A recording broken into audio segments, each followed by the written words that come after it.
अरे विनोद, तूने हलवाई को सारा सामान तो दे दिया है ना। अक्षय की शादी में कोई कमी नहीं रहनी चाहिए। आखिर सबसे छोटा भाई है तुम सबका। हाँ माँ, आप चिंता मत करो, मैं पूरा ध्यान रखूंगा। मंगल बेटा, तूने तो कहा था कि फूल का ऑर्डर दे दिया है, यहाँ तो फूल पहुँचे ही नहीं। अब क्या बहू की विदाई के बाद फूल आएंगे? माँ, मैंने अभी बात की है फूल वाले से, वो रास्ते में ही है। आप किशोर भैया से क्यों नहीं कहती कुछ करने को?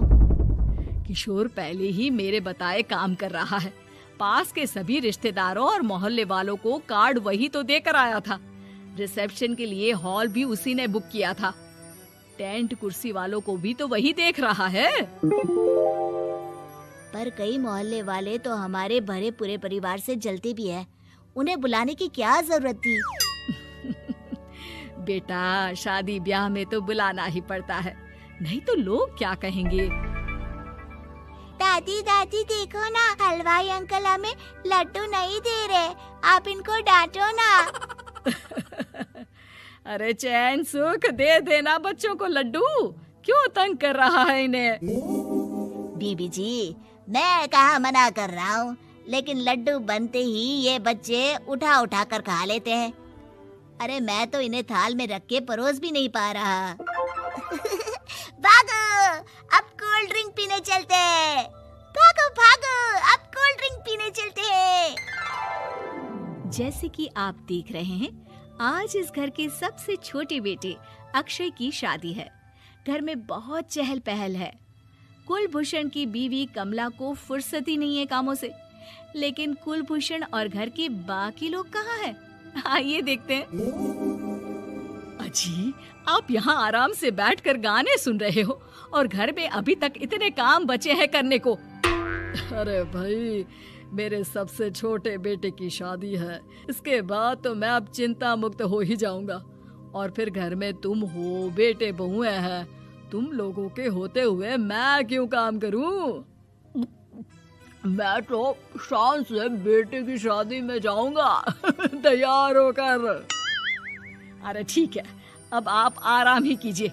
एक बार अभिषेक की बीवी आ जाए, फिर मैं भी आराम करूंगी और मेरी चारों बहुएं पूरे घर की जिम्मेदारियां संभाल लेगी। इतना कहकर कमला वापस अपने काम में लग जाती है। बेटा भी, तू अब तक तैयार नहीं हुआ? किससे बात कर रहा है फोन पर?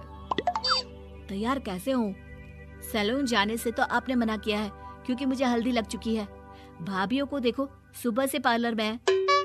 अक्षय की शादी हो जाती है और नंदिता बहू बनकर घर आ जाती है, लेकिन इस घर की खुशियों को मानो किसी की नजर लग गई थी।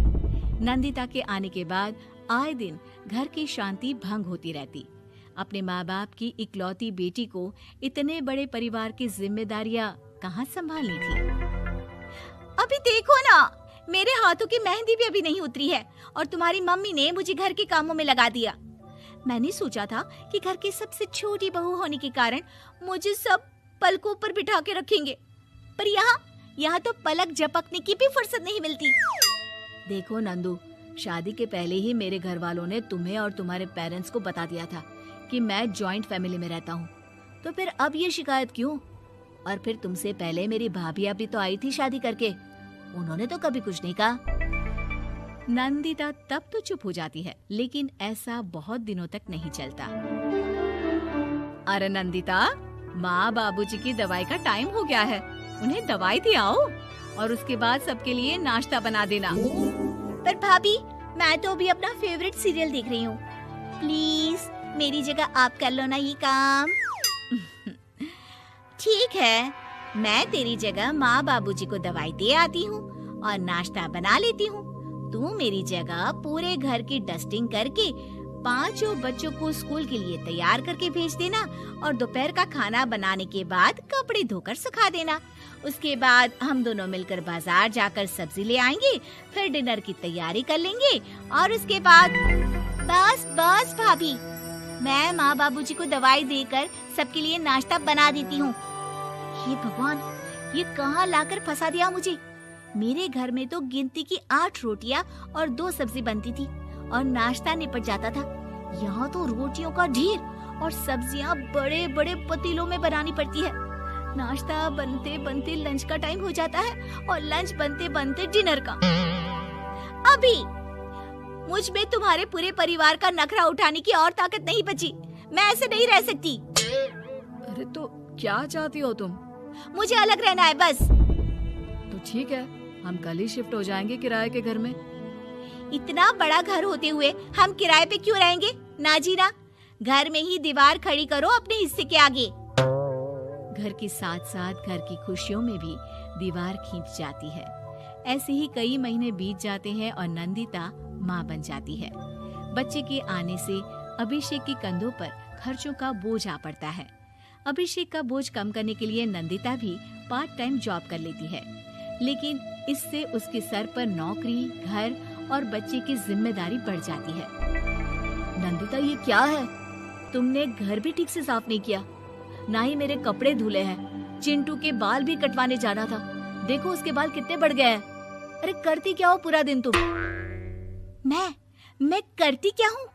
तुम्हारा नाश्ता और लंच बनाने के बाद चिंटू को डे केयर सेंटर पर छोड़ कर आती हूँ, फिर खुद ऑफिस जाती हूँ। पूरा दिन काम करके आने के बाद बिना आराम किए बाजार से सब्जियाँ लेकर आती हूँ, घर आकर खाना बनाती हूँ, चिंटू को देखती हूँ और क्या करूँ मैं? तो किसने कहा था अपने सर पर इतने काम लेने को? मत जाओ ऑफिस। ऑफिस जाए बिना घर के खर्चे कहाँ से पूरे होंगे? चिंटू की डे केयर का खर्च, उसके लिए बेबी फूड का खर्च, प्रेस वाले का खर्च, ये सब तुम्हारी सैलरी से होता नहीं है। अगर परिवार से अलग नहीं होती तो इतनी मुसीबतें नहीं उठानी पड़ती तुम्हें परिवार के साथ मिलकर काम करने में दिक्कत थी, लेकिन काम तो अब भी बहुत है तुम्हारे सर पर। चिंटू को भी डे केयर भेजने की जरूरत नहीं पड़ती। उसको गोद में खिलाने के लिए दादा दादी और घर के सभी बड़े होते। उसके साथ खेलने के लिए उसके भाई बहन भी होते। मेरे तीनों बड़े भाइयों के बच्चे भी बड़े हुए हैं, लेकिन बिना महंगा बेबी फूड खाए, क्योंकि मेरी माँ और भाभियाँ बहुत अच्छे से जानती है कि बच्चे को क्या खिलाना चाहिए। बिजली के बिल जैसे खर्चे भी सब मिलकर बांट लेते थे, लेकिन तुम्हें तो सबसे अलग रहने में ही मजा आता है, तो अब शिकायत क्यों करती हो? बस करो अभिषेक, बस करो। मैं मानती हूँ कि मैं गलत थी। मेरे एक गलत फैसले ने हमें बिल्कुल अकेला कर दिया है सबसे। एक घर में होते हुए भी हम बाकी परिवार से अजनबियों की तरह रह रहे हैं। अभिषेक और नंदिता की सारी बातें घर के बाकी लोगों को सुनाई दे रही थी। तभी कमला बोल पड़ती है। अरे नंदिता बहू, किसने कहा कि तुम अकेले हो?